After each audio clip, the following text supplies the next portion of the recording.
I'd like to ask Mr. X simply, why cannot a Negro infiltrate the political machine and use power and politics to his own end? If he studied the science of politics, he probably would. Most Negroes don't. They become involved politically from an emotional point of view rather than a scientific point of view. You show me a Negro politician, and I'll show you one who's controlled by the white political machine. And if you show me one who isn't controlled by the white political machine, I'll show you one whom the white political machine has labeled as a racist, an extremist.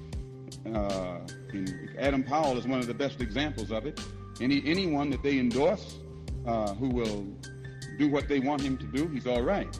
But when you become politically independent in this country, the whites immediately label you as a racist. The reason for this is the only way you can become politically independent of the white political machine is to have the support of the black masses. The only way you can get the support of the black masses is to say how they think and how they feel.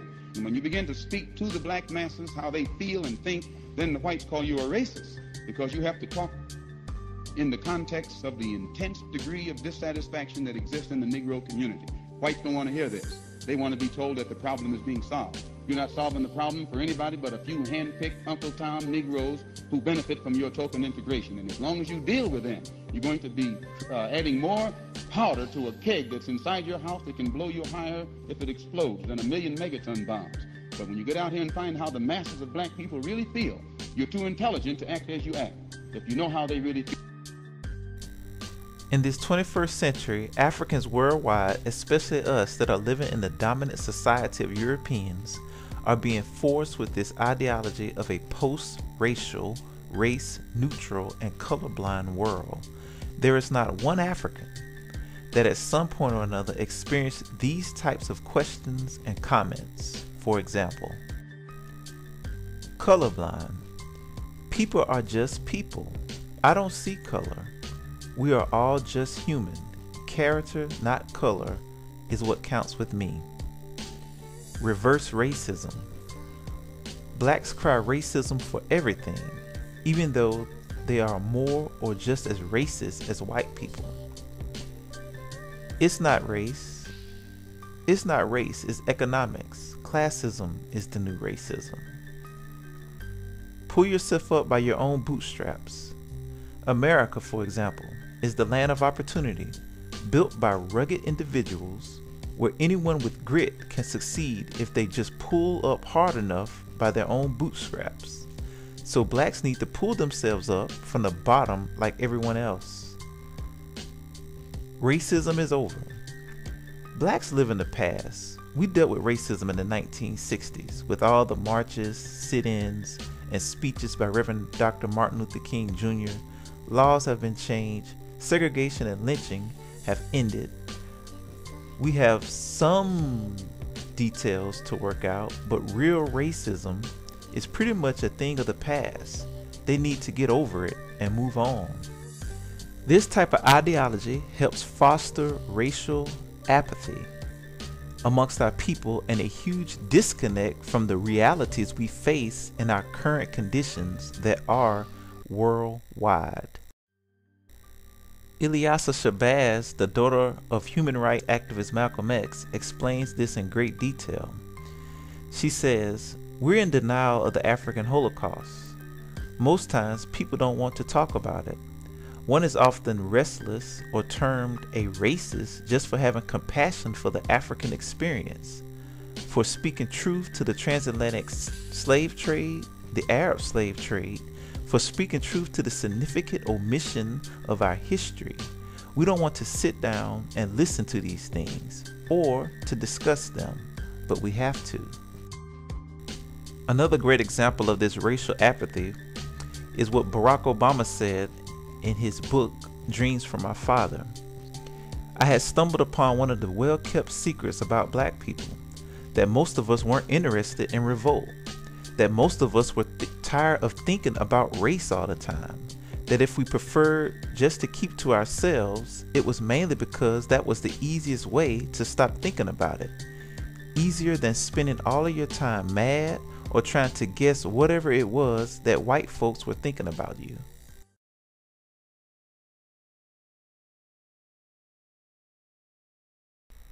So how do we get to this so-called post-racial society? Conservative logic holds that if all people acknowledge that America is a race-neutral country, then blacks have achieved their long-sought equality without whites ever having to redistribute resources and power to blacks. Through the 1980s, conservatives checkmated blacks on preferential policies and quotas by arguing that America is a colorblind society and all governmental policies should be race neutral. The only way America will ever be colorblind is if everyone literally lost their sight. Conservatives have learned to use black rhetoric against blacks. They argue that any decision that is race conscious violates the 14th Amendment to the Constitution and is therefore unconstitutional. However, without preferential treatment or affirmative action for blacks, structural racism will continue to advantage whites.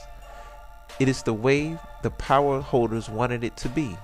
If the white power holders had wanted blacks to have equality, they would have not kept them outside and beneath mainstream society for nearly 400 years. It is difficult, if not impossible, for black public office holders to be outspoken and supportive of black causes if they are dependent upon white dollars. Whites only support black candidates who are non-threatening to the power, wealth, and privilege of a white lifestyle. Blacks would have little to lose since very few black public office holders win elections on the white vote.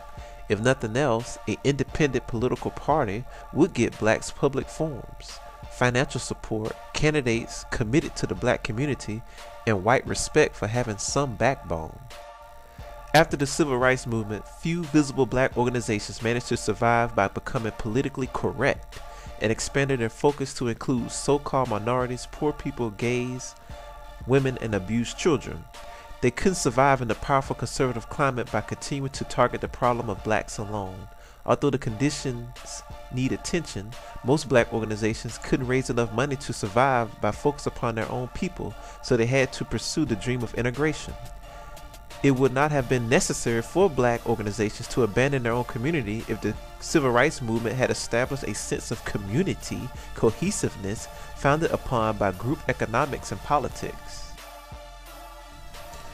A large block of black leadership was eradicated, changed, and disappeared after just one generation following the movement. The void created the opportunity for a cadre of black conservatives to join the popular white conservative movement. They were publicly blessed by the highest levels of government and corporate America, and they offered black America political and economic ideologies that were taken from the right-wing Bible. Their politically correct ideology advocated less government and taxes, free market economics, privatization of government services, and race-neutral governmental policies. Traditional black leadership, like the masses, was ignored by government and media except during times of racial disturbances or anniversaries of the movement. In his campaign for presidency, Ronald Reagan mastered the incision of the language of race from conservatives who developed a strategy of exploiting racial hostility or resentment for political gain without making explicit reference to race. Condemning welfare queens and criminal predators, he rode into office with the strong support of disaffected whites, poor and working class whites, who felt betrayed by the Democratic Party's embrace of the civil rights agenda. His colorblind rhetoric on crime, welfare, taxes, and states' rights was clearly understood by white and black voters as having a racial dimension, though claims to that effect were impossible to prove.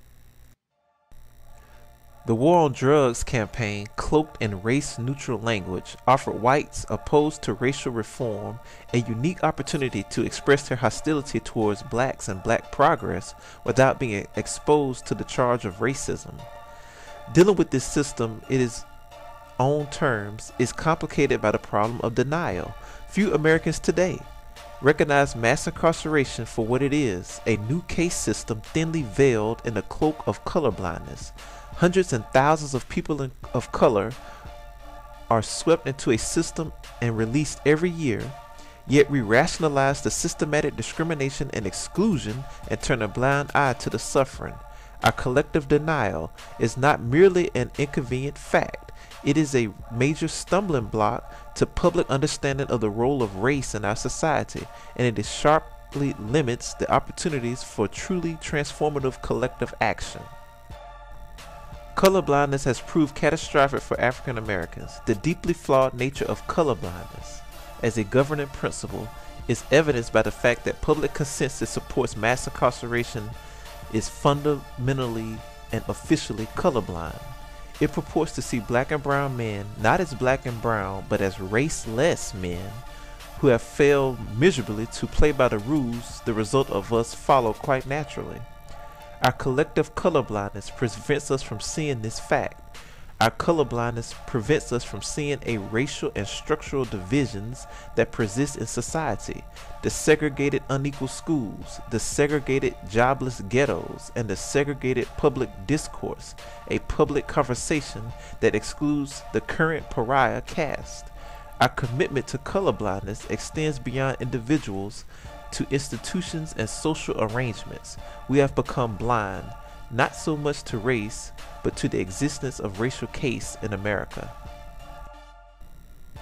You will ask, if colorblindness is such a bad idea, why have people across the political spectrum become so attached to it?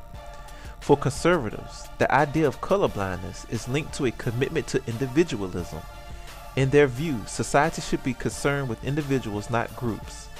Gross racial disparities in health, wealth, education, and opportunity should be of no interest to our government, and racial identity should be a private matter, something best kept to ourselves.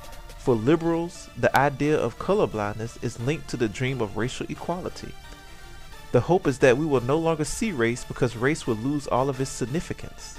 In this fantasy, eventually race will no longer be a factor in mortality rates, the spread of disease, educational and economic opportunity, or distribution of wealth. Race will correlate to nothing. It will mean nothing. We won't even notice it anymore.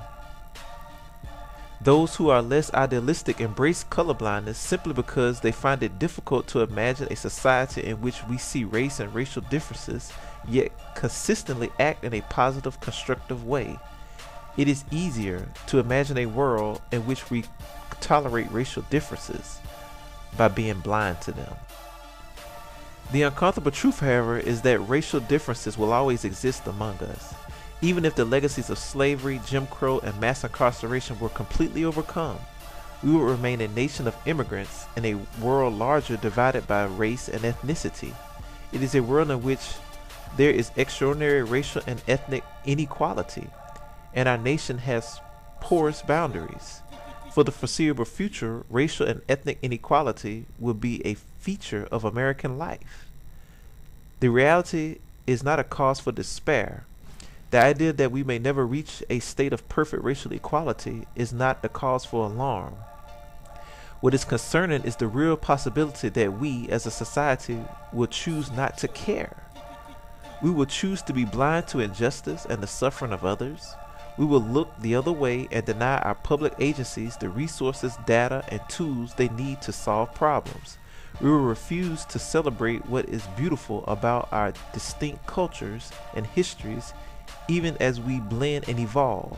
This is the cause for despair. A black consciousness approach would be irrelevant in a colorless, non-exploitive society. It is relevant here because we believe that an anomalous situation is a deliberate creation of man. People forming the integrated complex have been extracted from various segregated societies with their built-in complexes of superiority and inferiority, and these continue to manifest themselves even in a non-racial setup of the integrated complex. As a result, the integration so achieved is a one-way course, with the white people doing all the talking and the black people just listening. Whites are the divinely appointed pace setters in progress, the white-black stratification that allows whites intellectual arrogance. Refusal by us to club together as blacks because we are told to do so we would be racialists. So while we progressively lose ourselves in a world of colorlessness and amorphous common humanity, whites are deriving pleasure and security in enriching white racism and further exploiting the minds and bodies of the unsuspected black masses. Liberals made a political dogma that all groups opposing the status quo must necessarily be non-racial structure. They maintained that if you stood on the principle of non-racialism, you could not in any way adopt what they describe as racialist policies. They even defined to the black people what the latter should be fighting for. With this sort of influence behind them, most black leaders tend to rely too much on the advice of liberals, also due to an inferiority complex. For a long time, it became the occupant of a leader to calm down the masses while they engage in fruitless negotiations with the status quo. We try to escape our history and identity by telling ourselves, I don't see color. Well, does that mean that the world doesn't see you as colored? This assertion, I don't see color, doesn't change the way people look at us. In fact, this perpetual misdirection sets us up to be manipulated because we don't want to deal with the realistic situation we live in. Choose not to see color, so we justify not knowing our own culture and history because we don't see color, thereby maintaining this amnesia. When we suffer from social amnesia, we identify with abstractions. I'm not black, I'm not African, I'm a human being, I'm an American, sterile, and abstract identity. The closer we get to it, the less we see of it, and the more we recognize that it has no meaning. It's empty, and the people who identify themselves with these abstractions are also empty and experience their lives as empty, as people who have no feelings. We see them detached and cut off from themselves as persons, also from their own people. In fact, they use their abstract identity to escape their responsibilities to their own people and to escape the pain and struggle that happens today to be a part of our situation.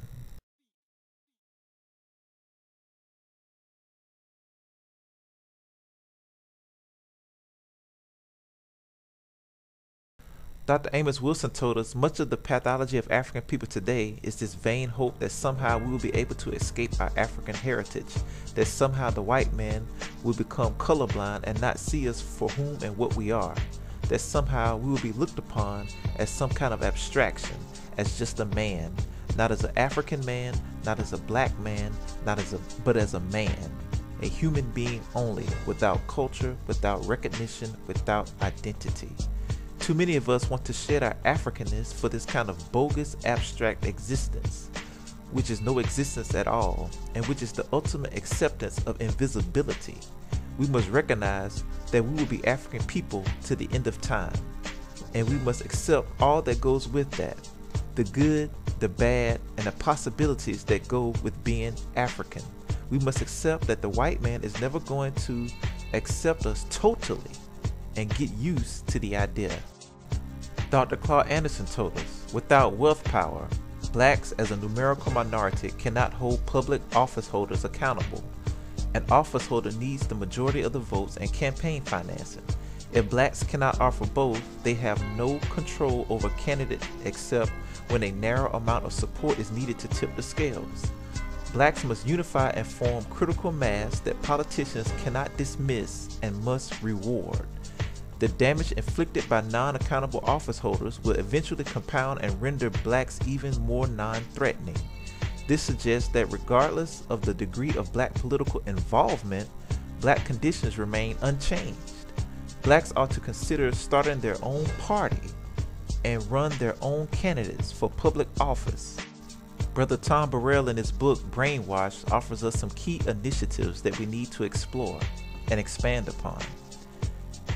Develop a Black Bill of Responsibilities. We should create and circulate a Black Bill of Responsibilities card and poster to remind us of our rights. We have a right to be healthy, happy, and fully engaged citizens without living under the shadow of racial inferiority. This would be a reminder that we are part of a larger collective and fully engaged in an ongoing campaign. Create a sovereign state of mind campaign. To succeed together, we must see ourselves as a distinct and powerful culture instead of a temporary inferior subculture that depends on white America for sustenance.